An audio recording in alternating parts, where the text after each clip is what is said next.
आप सभी कैसे हैं। आप सभी का स्वागत है GR हिंदी क्लासेस में। तो हम बात कर रहे थे वर्ण विचार, जिसमें हमने स्वरों की बात कर ली थी और तो स्वरों के बारे में स्वरों में कुछ नए शब्द आए थे हमारे सामने। जैसे आया था अयोग्य वाह। तो इसकी चर्चा हम करेंगे आज। अयोग्य वाह क्या होता है। इससे पहले कि मैं आपसे एक प्रश्न करूं, जैसे कि हिंदी वर्णमाला में कुल वर्ण कितने हैं। अगर मैं आपसे ये प्रश्न करता हूँ हिंदी वर्णमाला में कुल वर्ण कितने हैं, तो इसका उत्तर आप मुझे बताएं कि हिंदी वर्णमाला में कुल वर्ण कितने हैं।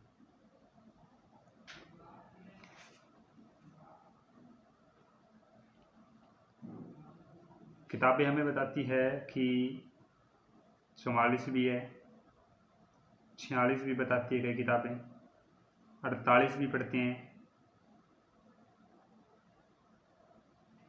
और 50 भी पढ़ते हैं और 52 भी पढ़ते हैं। ऑप्शन दिए थे 5। तो आप मुझे ये बताएं कि इनमें से 44 है, 46 है, 48 है, 50 है या 52 है। चलो नहीं पता, हम चर्चा करते हैं। सबसे पहले तो ये पता होना चाहिए आपको क्या है जो मैंने अभी लगाया चिन्ह। इस चिन्ह का नाम होता है निर्देशात्मक चिन्ह। निर्देशात्मक चिन्ह की बात करते हैं तो इसमें से सबसे पहले हमें पता होना चाहिए कि 44 वर्ण है, 46 वर्ण है, 48 है, 50 है या 52 है। अगर मैं आपको ये कह देता हूँ कि 44 भी है, 46 भी है, 48 भी है, 50 भी है और 52 भी है। यही प्रश्न परीक्षा में पूछ लिया जाता है कई बार कि आप बताइए हिंदी वर्णमाला में कुल वर्ण कितने हैं। कुल की जगह एक और शब्द दे देगा आपको, मानक वर्ण बताइए। मैं नहीं, आप बताओगे इसका उत्तर। मैं तो सिर्फ आपको लिख के दे देता हूँ यहाँ। नंबर 1 स्वर, आप बताएं कितने होते हैं।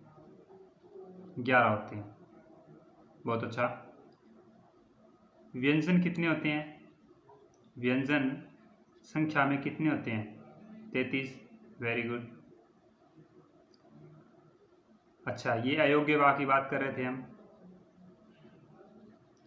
अयोग्य वाक्य कितने होते हैं। 2 होते हैं, कल बताया था मैंने। अंग और इन दोनों को अयोग्य वाक्य कहते हैं। अयोग्य वाक्य इनका नाम क्यों रखा गया, स्वरों का नाम स्वर क्यों रखा गया, कल मैंने बता दिया था, इसकी चर्चा कर ली थी। व्यंजन की हम चर्चा जब व्यंजन पढ़ेंगे तब करेंगे। अयोग्य वाक्य इसी वीडियो में आपको मैं बताऊंगा अयोग्य वाक्य इनको क्यों कहा जाता है, क्यों कहते हैं इनको अयोग्य वाक्य। और इसके बाद आता है 4 नंबर पे उत्क्षिप्त व्यंजन। ये संख्या में क्या होते हैं, कितने होते हैं। 2 होते हैं। 2 होते हैं, कौन कौन से होते हैं। ड़ और ढ, जिनके नीचे ताड़न जात बिंदु लगाई जाती है। तो इनका नाम एक और पड़ जाता है ताड़न जात। इनको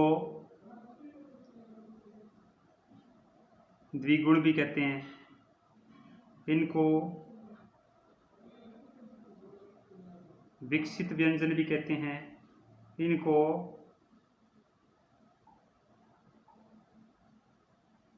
उछला हुआ व्यंजन भी कहते हैं और इनको यहाँ तक कि फेंका हुआ व्यंजन भी कहते हैं। फेंका हुआ, इतने नाम है इसके उपनाम। अब आपको परीक्षा में पूछ लेगा ताड़न जात किसे कहते हैं? इनमें से ताड़न जात बताइए, इनमें से द्विगु व्यंजन बताइए, इसमें विकसित व्यंजन बताइए, इसमें उछला हुआ व्यंजन, इसमें फेंका, इसमें उत्क्षिप्त व्यंजन। तो ये आपको याद रखना है कि ड और ढ को ताड़न जात कहते हैं। नंबर आता है 5। 5 आता है संयुक्त व्यंजन। संयुक्त व्यंजन कितने होते हैं? ये संख्या में 4 होते हैं। अक्षय, त्रय, ज्ञ और श्रेय। ये तो बचपन से पढ़ते आ रहे हैं, क्षय, त्रय त्रिशूल, ज्ञ ज्ञानी और श्रवण। तो अब आप इनको जोड़ दीजिए। अब बताइए, अगर आपसे प्रश्न पूछ लिया जाए कि हिंदी में कुल वर्ण कितने हैं, तो कितना उत्तर होगा आपका? 52। कितना उत्तर होगा? 52। तो सर हम 44 भी पढ़ते आ रहे हैं, ये क्या है? अगर आपसे प्रश्न पूछता है हिंदी में वर्ण, या सीधा प्रश्न देता है वर्ण, तो कितने लिखोगे? 44। अगर यहाँ पूछ लेता है मानक और या कुल दे देता है, तो कितने लिखोगे? 52। बस ये याद रखना है आपको। जब तक पूरा गहराई के अंदर नहीं जाएंगे शब्दों को और एक एक शब्द का विश्लेषण नहीं करेंगे, तब तक हमें नहीं पता चलेगा, नहीं सीख पाएंगे। ट्रिक से, रट्टा मारने से कुछ नहीं होता। ट्रिक करेंगे, रट्टा मारेंगे, क्या कर लेंगे? कितने दिन याद रखेंगे? स्थायी ज्ञान तो नहीं है। और हिंदी हमारी मातृभाषा राष्ट्र की है, विदेशों में इसका प्रचार हो रहा है। अगर हम ऐसा करेंगे तो फिर दिक्कत होगी ना। तो कितने वर्ण हैं देख लीजिए आप। 11 और 33 कितने होते हैं? 44। और वर्णमाला को हमने 2 भागों में बांटा था, स्वर और व्यंजन में। यहाँ एक बात आप थोड़ा सा विशेष रूप पे ध्यान रखना। अगर आपसे पूछ लिया जाता है संयुक्त स्वर, तो यहाँ गलती मत करना। संयुक्त स्वर कितने होते हैं? ये भी 4 होते हैं, लेकिन ये संयुक्त स्वर होते हैं ए, ऐ, ओ, औ। ये संयुक्त स्वर होते हैं, ये संयुक्त व्यंजन होते हैं। इस चीज़ का थोड़ा ध्यान रखना। लिपि है, क्या है? देवनागरी। देवनागरी लिपि के अंदर ये बात कही गई है कि जो हमारी संख्या है वर्णों की, जो वर्णों की संख्या है वो कितनी मानी गई है? 52 मानी गई है। ये हिंदी निर्देशालय के द्वारा कहा गया है। जो भाषा की लिपि है वो हमें बोलना सिखाती है, लिखना सिखाती है, और वो खुद ये बात कह रही है कि 52 होते हैं, तो हम कैसे गलत कह सकते हैं? बिल्कुल हो ही नहीं सकता। तो इस चीज़ का थोड़ा ध्यान रखें आप, इन प्रश्नों का ध्यान रखें। अगर आपसे पूछता है कुल वर्ण कितने हैं, तो आप लिखोगे 52। अगर आपसे पूछते हैं वर्ण कितने हैं, तो आप लिखोगे 44। ठीक, इस चीज़ का थोड़ा आप ध्यान रखें। तो आप इसका स्क्रीनशॉट ले सकते हैं। अगर आपको कक्षा अच्छी लग रही है तो आप लाइक करें, सब्सक्राइब करें और अपने मित्रों के पास शेयर करें। हर दिन आपके लिए अपडेट टू अपडेट काम किया जाएगा, और जो नई नई चीज़ें हैं प्रत्येक विषय पे अपडेट लिया जाएगा। तो इसको थोड़ा सा आप ध्यान रखें। तो हम बात कर रहे थे इसमें शब्दों की। तो एक हमारे सामने शब्द आया है अभी, अयोग्य व। अयोग्य व 2 होते हैं, अंग और अ। तो इनका नाम अयोग्य व क्यों है? सबसे पहले तो इसका विश्लेषण करते हैं। मतलब होता है इसका अ प्लस में योग प्लस में वा। योग अ का मतलब होता है नहीं, वाह का मतलब होता है वहन करना। जिनका किसी के योग में वहन नहीं होता हो। जिनका योग में वहन, किसके योग में? मैथ के योग में, जोड़ घटा भाग गुणा के योग में बिल्कुल नहीं। योग का मतलब है यहाँ जो हम बात कर रहे थे कल, वर्णमाला। कल हम वर्णमाला की बात कर रहे थे, तो वर्णमाला किसे कहते हैं? वर्णों के एक व्यवस्थित समूह को वर्णमाला कहते हैं हिंदी के अंदर। तो इसकी हम चर्चा कर रहे थे इसी में। तो इन वर्णमाला के अंदर स्वर कितने हैं? ए आ ई ई उ ऊ री ए ऐ ओ औ अंग और ए, अंतिम इनकी चर्चा करते हैं। अंग, अंगूर, ए खाली, पढ़ते थे ना बचपन में। तो मुझे आप बताइए कि वर्णमाला में कौन सा ऐसा वर्ण था जिनकी मात्रा नहीं थी? एक कल हमने बताया था ए की कोई मात्रा नहीं थी। तो क्या हम बोलते इनको बोलने के लिए? जैसे अनुस्वार और ये विसर्ग, इनको बोलने के लिए हम क्या बोलते? ये बोलते कि ए ऐ ओ औ, एक बिंदु, दो बिंदु, ऐसे बोलते हैं? नहीं, इनको बोलने के लिए एक शब्द ले लिया गया ए, और यहाँ क्या लगा दिया गया? है। सिर्फ इनका उच्चारण के लिए ए स्वर्ण का प्रयोग किया गया। अब कहेंगे जी ए का ही प्रयोग क्यों किया गया, आ का क्यों नहीं किया गया? तो भैया आ की एक मात्रा होती है, इसकी खुद की एक मात्रा होती है, और ऊपर से एक और लगा दिया जाए इस पे, नहीं, तो ऐसा नहीं हो सकता। सिर्फ और एक ए वर्ण की मात्रा नहीं होती जो कि इसमें ये लगा दिया जाता है। जैसा कि दूसरे वर्ण की बात कर रहे थे, दूसरे शब्द की बात कर रहे थे। दूसरे में क्या था? ताड़न जात। ताड़न जात, अड़े और ढ की बात कर रहे थे। तो इनका ताड़न जात ही क्यों रखा गया नाम? उत्क्षिप्त क्यों रखा गया?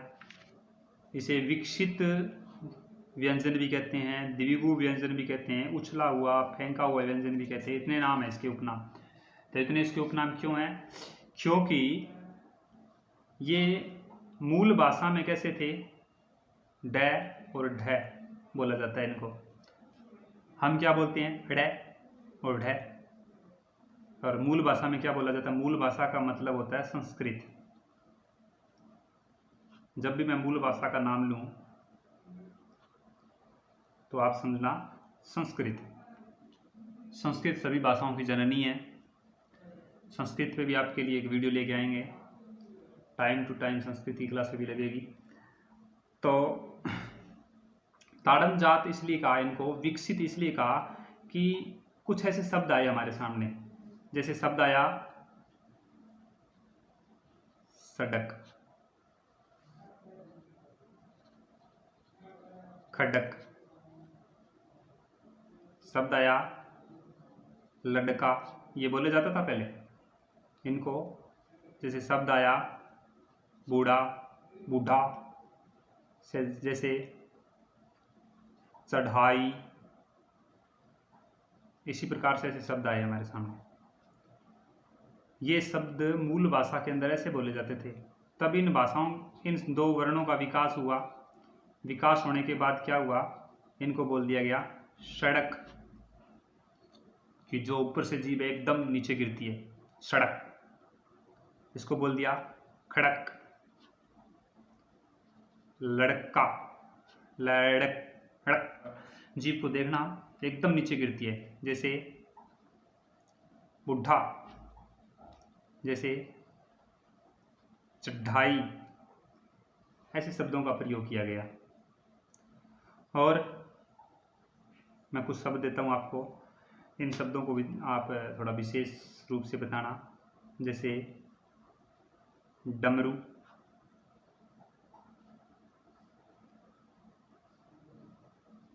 डमरू, ठीक है। दूसरा देखिए ढाल, ढाल, ठीक। तीसरा शब्द देखिए डकार, डकार। एक और देखिए ढक्कन, ढक्कन। एक और देख लीजिए, ढाई, ढाई। तो ये कुछ शब्द आपके सामने, आप ये बताइए इनमें सही कौन सा है। ये गलत, ये सही है, ये सही है, ये गलत है, ये गलत है, ये सही है, ये गलत है, ये सही है, ये सही है, ये गलत। अनुमान लगा लिया होगा आपने भी सही क्यों है और गलत क्यों। ऐसे बहुत सारे शब्द हैं, शब्द शुद्धि में पूछ लिए जाते हैं कि गलत है, सही है, तो कितने शब्द याद करोगे आप। बहुत शब्द है, कितने शब्द याद करोगे। तो इसके लिए आप एक नोट डाल के लिखें, बोल किसी भी शब्द के प्रारंभ, किसी भी शब्द के प्रारंभ में अड़ और ढ वर्ण का प्रयोग नहीं होता। ये विशेष तौर पे बात अपने दिमाग में डाल लेना। जब भी हिंदी भाषा, परीक्षा की बात नहीं कर रहा मैं, जब भी शुद्धि शोधन लिखें, कोई पत्र लिखने के लिए बोल दिया जाए या कुछ लिखने के लिए बोल दिया जाए या हमें कुछ सामान ही लेके आना हो घर के लिए, या डमरू की बात की जाए तो लिखें तो कैसे लिखें। डकार आ गई, कैसे लिखें। ढक्कन उतार दीजिए, मैं उसका ढक्कन उतार रहा था, तो कैसे लिखेंगे। आपको ऐसे लिखने के लिए ढाई, ढाई, अढ़ाई। अढ़ाई होता है कि ढाई होता है। ढाई होता है। ढक्कन होता है कि ढक्कन होता है। ढक्कन होता है। डकार होता है कि डकार, डकार होता है। डकार। डमरू होता है कि डमरू होता है। ढाल होता है कि ढाल होता है। तो इस प्रकार से किसी भी शब्द के प्रारंभ में, प्रारंभ का मतलब होता है पहले, प्रारंभ का मतलब होता है पहले जुड़कर जो भी शब्द बनता है वो शब्द क्या होगा, गलत होगा। ये दोनों शब्द जो हिंदी भाषा भाषियों ने बाद में बनाए थे, इनका विकास बाद में हुआ, तो इन शब्दों का कभी भी प्रयोग नहीं होता। किसमें प्रयोग नहीं होता। इन शब्दों का आरंभ में जुड़कर कभी भी प्रयोग नहीं होता, और जिस शब्द के ये आरंभ में जुड़ जाते हैं वो शब्द क्या हो जाता है, गलत हो जाता है। तो इस बात का विशेष तौर पर ध्यान रखें। तो ये था वर्णों का वर्गीकरण। स्वर में जिस शब्दों का हमने, जो शब्दों का प्रयोग किया था, जिस पदों का प्रयोग किया था, उनकी हमने तर्क सहित व्याख्या की। अब हम नेक्स्ट वीडियो में व्यंजन की चर्चा करेंगे और उस व्यंजन में एक एक वर्ण को आपको बताऊंगा मैं, और बताऊंगा नहीं, सिखाऊंगा आपको। सीख जाएंगे आप। एक बार दो बार वीडियो देखिए आप, दोबारा आपको पढ़ने की ज़रूरत नहीं पड़ेगी। ऐसा सीखिए कि दोबारा उठाना ना पड़े चीज़ों को। कितनी बार सीखेंगे, कितनी बार क्लासें लगाएंगे। एक बार, दो बार, तीन बार पढ़िए बस, और काम इसका यहीं पे पूरा कीजिए। तो व्यंजनों की चर्चा करेंगे। तो ये क्लास आपको कैसी लगी, और व्यंजन में आएंगे तब आपको एक अच्छी ट्रिक के साथ भी और अच्छे पूरे कंसेप्ट के साथ चीज़ें बताऊंगा। तो आप को ये क्लास कैसी लगी आप ज़रूर बताएं कमेंट के अंदर, और वीडियो को लाइक व सब्सक्राइब ज़रूर करें, और अपने मित्रों के साथ शेयर भी करें, क्योंकि आप वीडियो को शेयर करेंगे, जितने ज़्यादा मेंबर जुड़ेंगे तो उसमें क्या होगा, उसमें हमारा मनोबल बढ़ेगा और हम आपके लिए हर दिन नया विश्लेषण करेंगे, हर दिन नई चीज़ें लाने की कोशिश करेंगे। तो धन्यवाद, मिलते हैं नेक्स्ट वीडियो में।